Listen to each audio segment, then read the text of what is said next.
everybody, and welcome to Taking Control, the ADHD podcast on True Story FM. I'm Pete Wright, and right over there is Nikki Kinzer. Hello, everyone. And for this show, I'm going to call you Detective Pete Wright. Dun, dun, dun.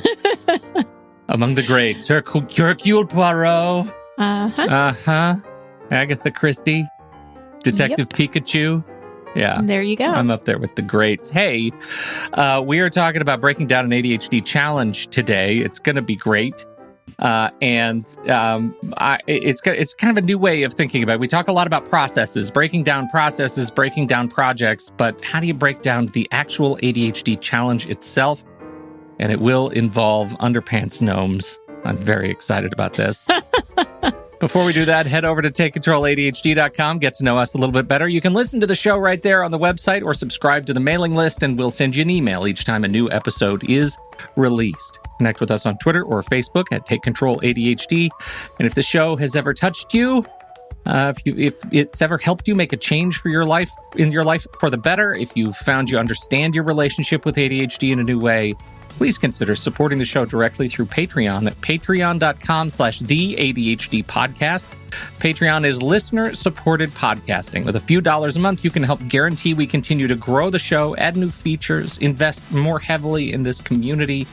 Patreon.com/theADHD podcast to learn more. We are deeply thankful for all of you for helping this show stay afloat.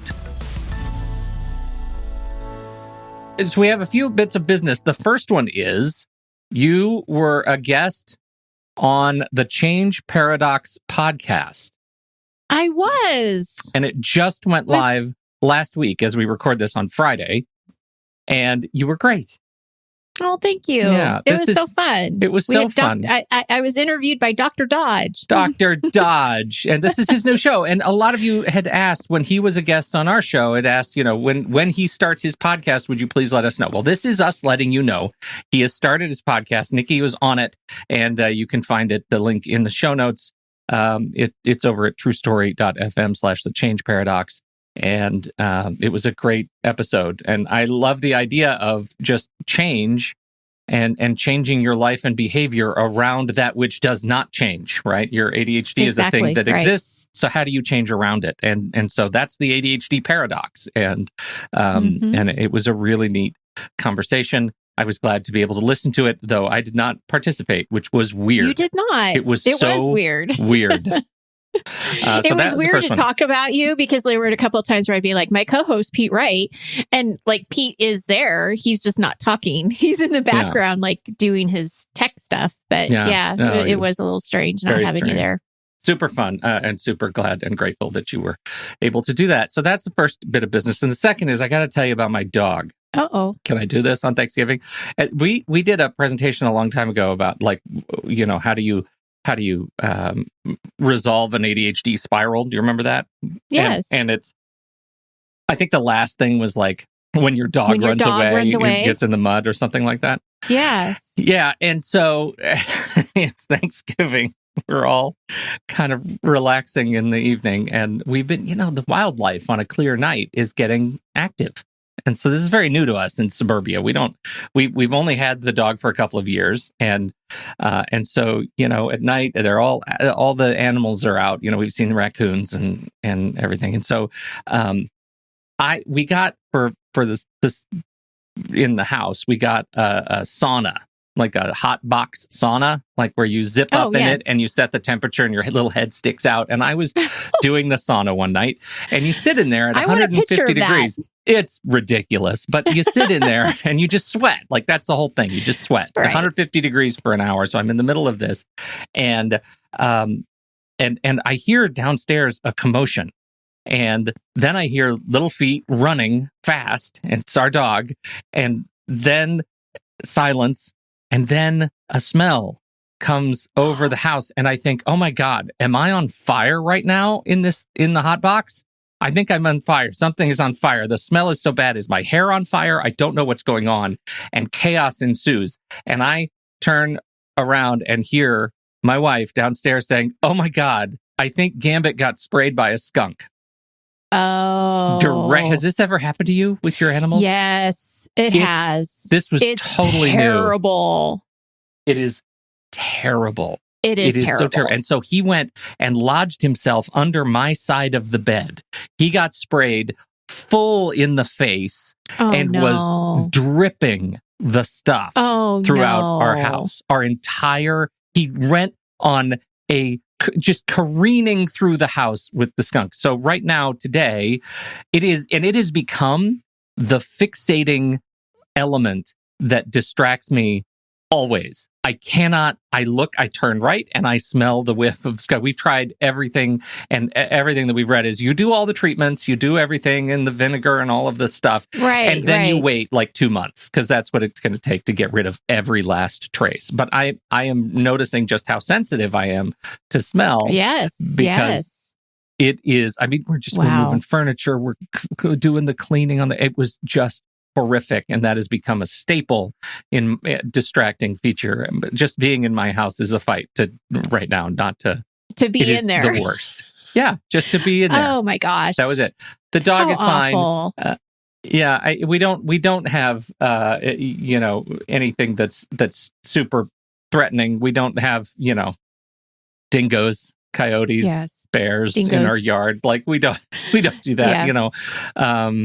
But we do have now skunks, and they were cranky. And they like to spray. So, yes, they're cranky. Wow. So that's so interesting, right? Because it will be, next Thanksgiving, I wonder what the story's going to be. Because this Thanksgiving, it was you and your skunk. Last Thanksgiving, it was me falling through the roof. Which was priceless. We're not that having is a good gift luck that here. Keeps giving. Right. What is it? Also, don't forget we're in the middle of a pandemic. Right. Yeah, exactly. I'm so sorry. Yeah. Well, I hope that it's not 2 months. I hope it's more like 2 hours. Me too. That's awful. You think you get used to it. You don't. I don't get used to it. I don't acclimate to it. It's bad. No, I think now that you're saying that, Charlie's never been sprayed by a skunk, but what he's done is we have a lot of deer. We have a lot of wildlife like where we are.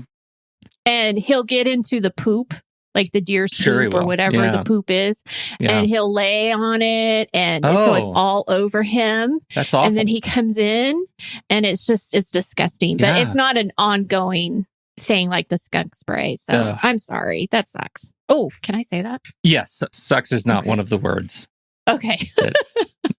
We do have a question from our Discord community, and I wanted to, it's appropriate for our topic today. And I'm also incredibly lazy and just didn't want to type all of my thoughts out. And so I thought we would answer it right now. I think that's a great idea. And post a link back.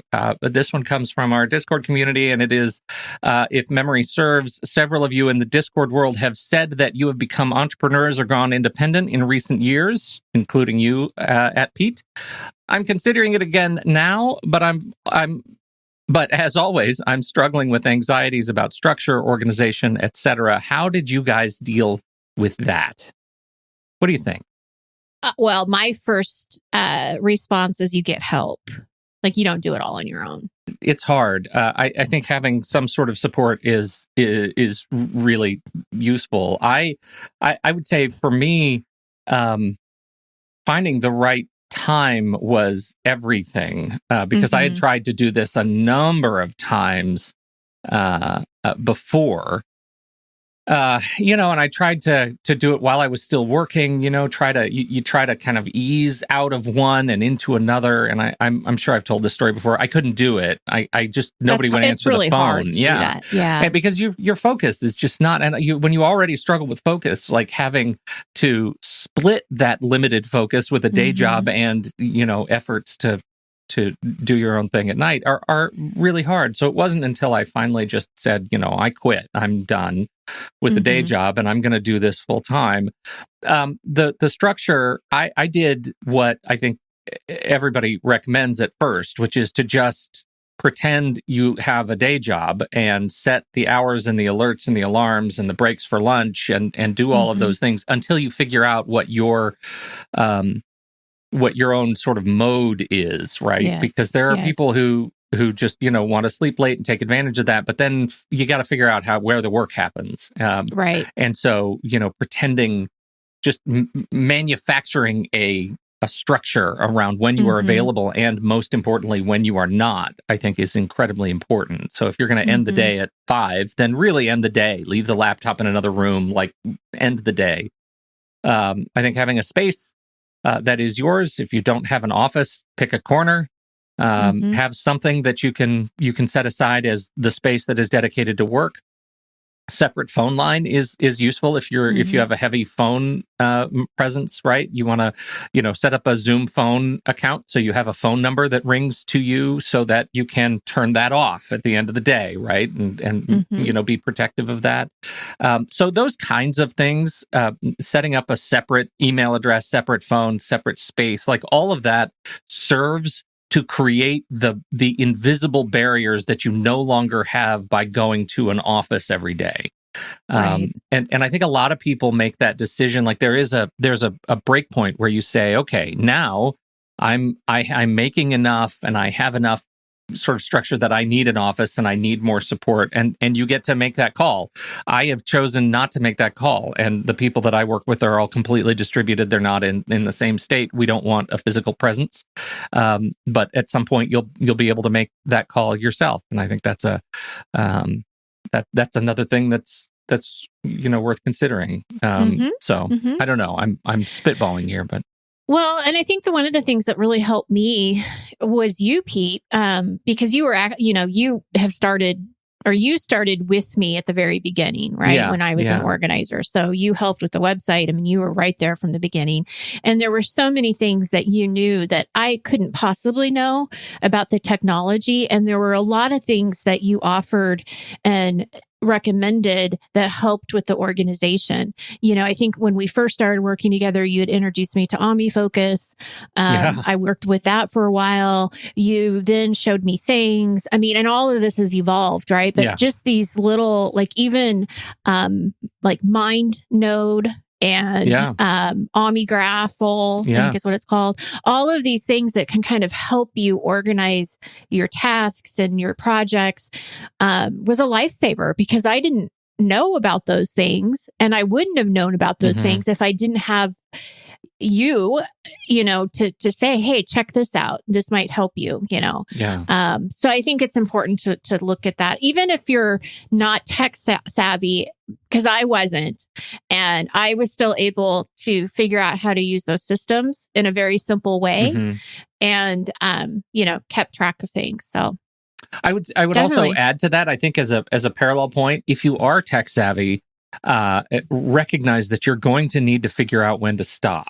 Because it's really easy to invest in too many systems, and suddenly you have too many subscription bills monthly. You have all of these things you've subscribed to help you get organized. And if you live with ADHD and you're trying to start your own business, it can be really easy to get in system overload and not even recognize it until you're way too distributed. Well, and with that point too, I think it does take money to start a business.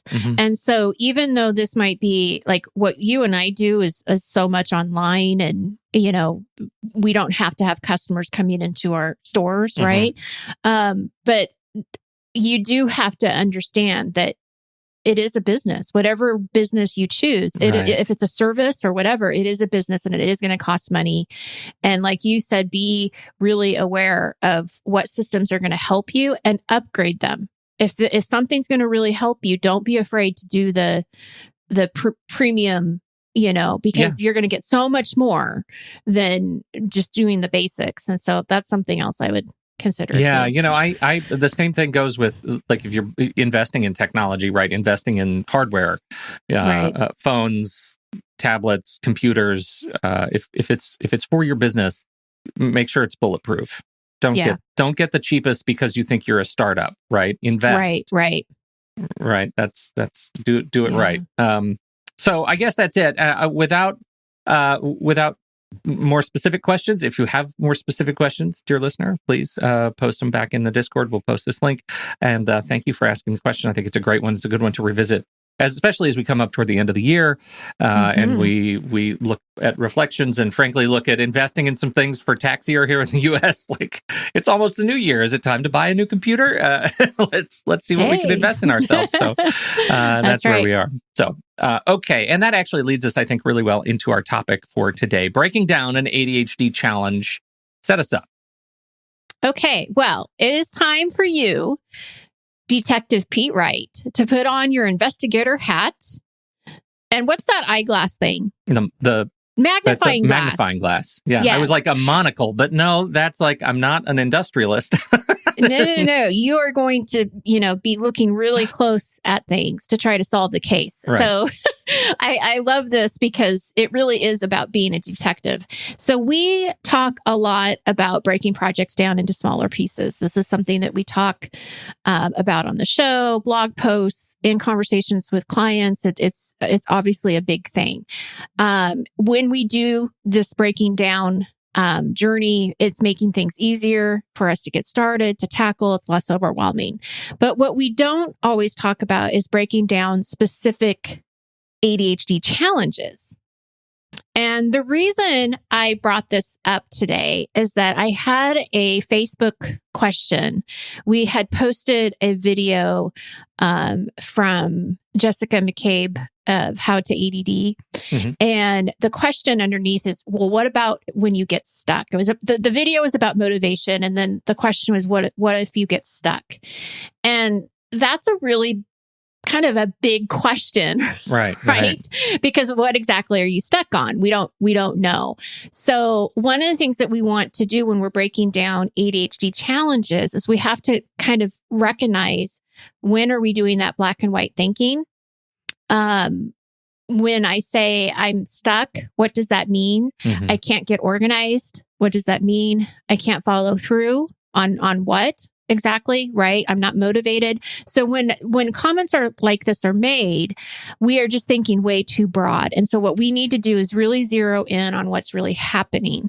And also recognizing when you're using words like can't and never, what are they, Pete? Yeah, they're limiting beliefs, Nikki. Yes. Yeah. Yes. Yeah. I love this. I've been really sort of, I guess, drilling down on symptomatic thinking too, right? What are the behaviors that are actually symptoms of something different that's going on, right? And that, I think, is where the detective stuff comes in, because so much of my behavior might be driven by something not yet addressed. How do you shorten the distance between the initiative, the thing I want to accomplish, and the action or result without getting caught up in symptoms or symptomatic thinking? Right. And that's what leads to the limiting beliefs, and, figuring out how not to let yourself get trapped by, I can't do that because of ADHD. Right. You're almost surrendering to that. Yeah. Like, okay, I'm just going to do, this is just the way it is. Yeah, right. Exactly.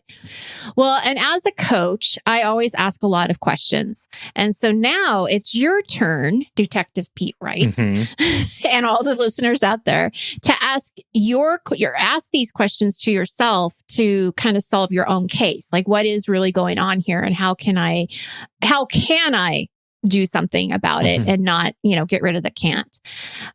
So the very first thing I want to talk about is identify. You really have to be very, very specific about what it is that what's challenging you. So, for example, if the statement is, I can't organize, here are some questions you can start asking yourself. Are there certain items that are harder for you to organize than others? Which ones are those? Do you notice a difference between your home organization and your work organization? How are they different, right? We want to see if something works really well at work, is there a way to transfer that and make that work at home? Is there a time of day that is consistent with your perceived inability to take on certain tasks? This is something you added, Pete, and I want you to expand on that. Well, I run into this all the time. I think, okay, I guess I can't write, right? I just can't write. But it turns out that if you look at why I'm in this state of creative block, it's always at the same time in my calendar, say 4:00 in the afternoon, And 4 o'clock in the afternoon, it turns out, is the most distracted time in the house. And I can't find a quiet space. Maybe if I just get stuck in the can't write part, there's this big open question of like, maybe you should try a different time and just see. Mm-hmm. Maybe you should move your schedule around to figure that out. And that rides into, consistent distractions. If you're trying everything at 4 o'clock, well, you know what? At 4 o'clock, the kids are off school and they're raiding the fridge for snacks. And I'm trying to do my billing. And of course, I can't do my billing. I guess I can't focus. I have ADHD is one possible outcome. The other is I need to go sit in my car because it's completely silent, even if it's just in the garage with my laptop open, then I might be able to get it done, right? And I think you can get even more specific. I ran into this couch right behind me has a great and comfortable material. But if I wear a certain shirt and I'm sitting down to try and do a couch podcast, that shirt gets caught funny and it rides up in the back. One thing is, I could say, well, I guess I could just never podcast here because it's just not comfortable. But I could also change my shirt. If I'm not aware that this is what's happening because I'm distracted by the environment and ADHD and whatever it is, then I never ask that question. I never stop and get introspective and investigative and curious about it. Instead, I jump straight to judgment. Be curious, not judgmental. Be curious. I love that. Yes, be curious, not judgmental. Yeah. That's definitely a great takeaway. I love that. Well, and one of the other examples that we have is I hear a lot that I can't follow through with things. And I have a hard time believing that you can't follow through with anything, even though that may be how you feel. Yes. It's not true. So what we need to do is, again, be very curious without judgment. What specific tasks do you struggle with? What are they? What are the roadblocks that are getting in your way? Because as soon as you can start seeing the roadblocks, like what you just perfectly described, it's the couch, the sweater, that's a roadblock. It's the time of day, that's a roadblock. As soon as you can really figure out what those are, then you can start really looking at solutions and opportunities for change. Yeah, right. And we want to look at what are the things that you're able to follow through with and what makes those things different. And it could be just as simple as your interest, right? Because we know that ADHD minds are driven to what they're interested and engaged in. So then that leads into a whole nother conversation because motivation, as we've talked about, is not necessarily the right question to ask on how to do something. It's how to get started. So if you know that you're not interested in something and that's a roadblock, then the question changes to what can I do to get started on this? So the more specific you can be about where you're stuck, the better, because now you can investigate those possible strategies, right? Yeah. And I'm just going to say it's a lot more efficient to search for ways to be on time than tips on time management. Right. Just sort of throwing tips at the problem. Yes. Than actually being introspective about what is it that is symptomatic of you not being able to focus or manage your time. Exactly. Yeah. So what are these Underpants Gnomes all about? I love it that you don't. Do you know who Trey Parker and Matt Stone are? No. Okay, they're the creators behind South Park. Trey Parker. Oh, okay. Matt well, I know what South Park is. You know what South Park is. So South Park is it is an awful show to love, and I do love it. And I went to college with Trey Parker and Matt Stone. And, really? And so did you know that? Yeah. They were in the film school, and cool. I was in the journalism school, and we were a year apart. And it's just fantastic that they're have found such success in their kind of comedy. And I remember they came up with, I think they deal with ADHD in their own unique way, and they have put a lot of that into the show. And one of my very favorite episodes, the most ADHD of all of their episodes, were season 2, episode 17. And that was called Gnomes. And part of the story was that there was a new giant coffee chain called Harbucks moving into South Park. and it was competing with the little guy. And so the little guy is Mr. Tweak's coffee, and Tweak is one of the characters of children, and he's completely buzzed out because the parents just give him coffee all the time, and he's constantly shaking. The kids ask him, "Do you think you should give him coffee? Because maybe he's like shaking all the time because of all the coffee." And the mom says, "Oh no, he has ADD, attention deficit disorder." That is just amazing. There's a sequence where the kids are literally passed out in their own vomit because they've had coffee all night to stay up. Right. The real story, though, is this, and this is what made this episode a meme, right? Because this has become a massive online meme dealing with the gnomes. The gnomes come in at night and they steal your underpants. And then they go and put them in a cave, right? That's what we find out. They're the Underpants Gnomes. And when the kids finally see the Underpants Gnomes in action, they say, "Hey, gnomes, why are you doing this?" And the gnomes say, come down and see our business plan. We love big corporations because we're a big corporation. And there are gnomes everywhere. And there's a mountain of underpants on this underground cavern. And they present their business plan. And their business plan is, step 1, collect underpants. And the kids say, "Well, that's great. What's phase 2?" And they say, "Well, hey, what's phase 2?" And they yell around and they say, nobody has an answer. And one of them says, "But phase 3 is profit." Right? So right. He says, "So here's our chart. Phase 1, collect underpants. Phase 2, ? Phase 3, profit." Okay, now you know the underpants thing. It's everywhere, and it's used as a meme to define like when companies don't know why they're doing something and they lose a lot of money and go out of business. It's because they didn't know what phase 2 was. This connects to this episode in a very intimate way for me, right? Which is, my goodness, like I'm investigating these symptoms of why I can't do things, and it's step 1, distraction. Step 2, ? Step 3, oh well, ADHD. Right? Right. Yes. Right. Do you see how it connects back to Underpants Gnomes, Nikki? Yes. Step 2 is like step 2 not is known. I guess I don't know. Cereal. Don't know. You know? Yes, yeah. Exactly. I love that. This is like I live this, and I think about their little chart. Step 1 with the question marks, phase 2, phase 3, profit, all the time. Right. And it hit me so hard here. Why? Because step 1, I'm not on time. I'm not a timely person. I have internalized negative limiting belief, right? Right. Step 2 is the process. I'm not on time because we have to focus on the because. We have to let it carry the weight.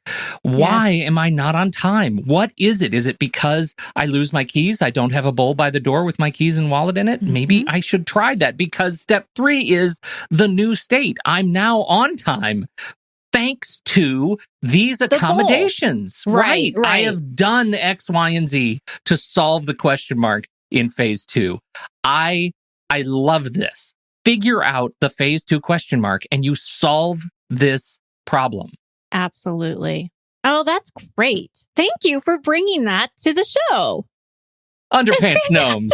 Underpants Gnomes. It's so true. It's so true. We're missing that second step. And that's exactly what this is about, is identifying and figuring out what that is. And I'm going to take it just a little step further, is really understanding why it matters to you, right? What makes a difference in your life if you make this new state? Like if you make these changes, which we're going to talk about in just a second about taking action, but what is that? How's that going to benefit you? Is a really important piece of also, getting down to solving the case, right? Is identifying and knowing why this is important to you. Once we can really take the time to research and investigate, then we can start looking at what are the possibilities, what are the strategies. So we're doing this kind of research piece. But I'm not necessarily saying go on Google and again, like type a bunch of sentences to find out what you're looking for. I want you to look inside of yourself, because most people that I've talked to that have ADHD will say, I know exactly what to do.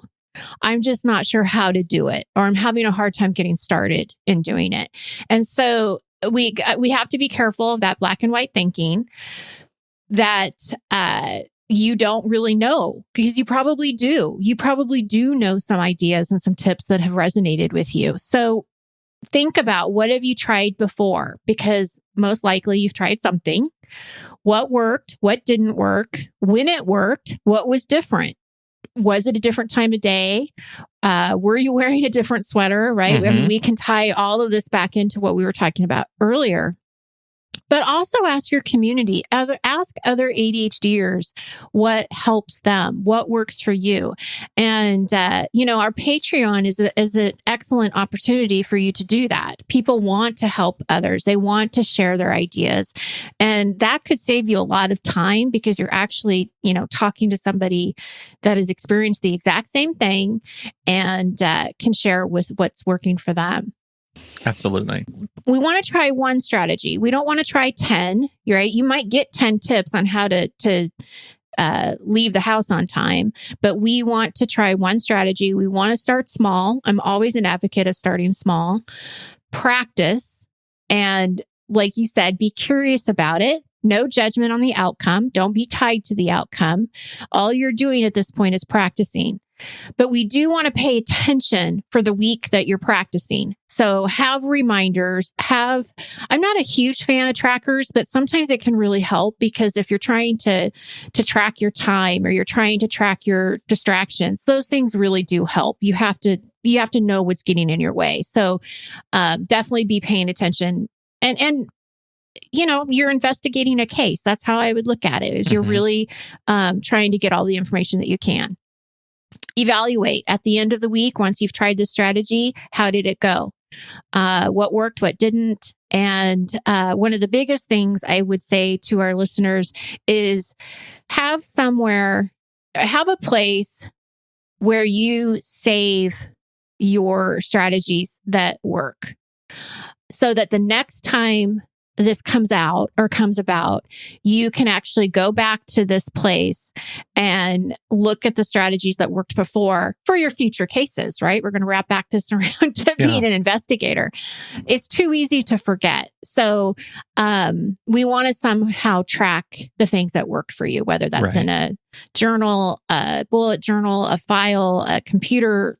I don't know, Pete, what you would do. How do you track your strategies that work for you? Well, to get started on a strategy or a new process or tool, I'm tracking it in Todoist. I create things I want to build habits out of. I have a little routines project and I have the repeating tasks in there, and that kind of gets me going. And then as something works or doesn't work, if it doesn't work and I find I'm just checking it off every day and not doing it, that's an indicator that I need to go back and revise that task. And so I'll go in and I'll edit the task and see what's it going to be to make this, what's it going to take to make this work.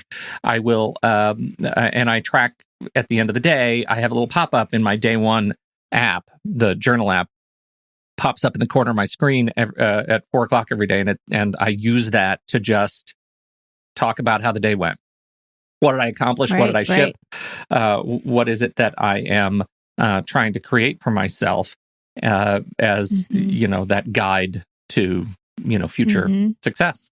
Well, and I like that you bring up what did I ship again, because I think that's a really big point. I know that has resonated with a lot of people that have listened to the show, that, what did I ship, which is such a healthier way of looking at it, and then documenting that too. Right. So, like this live stream. Like the live stream is something that we're shipping today, and it's to our members and it's important. And I'm proud and happy at the end of the day that we did this. And also tomorrow I have an edit job to get the podcast ready to go out in those channels, and I'm going to ship that, right? And so those tasks, I think it's really important to focus on what are the things that you're introducing into the world, and be happy about that.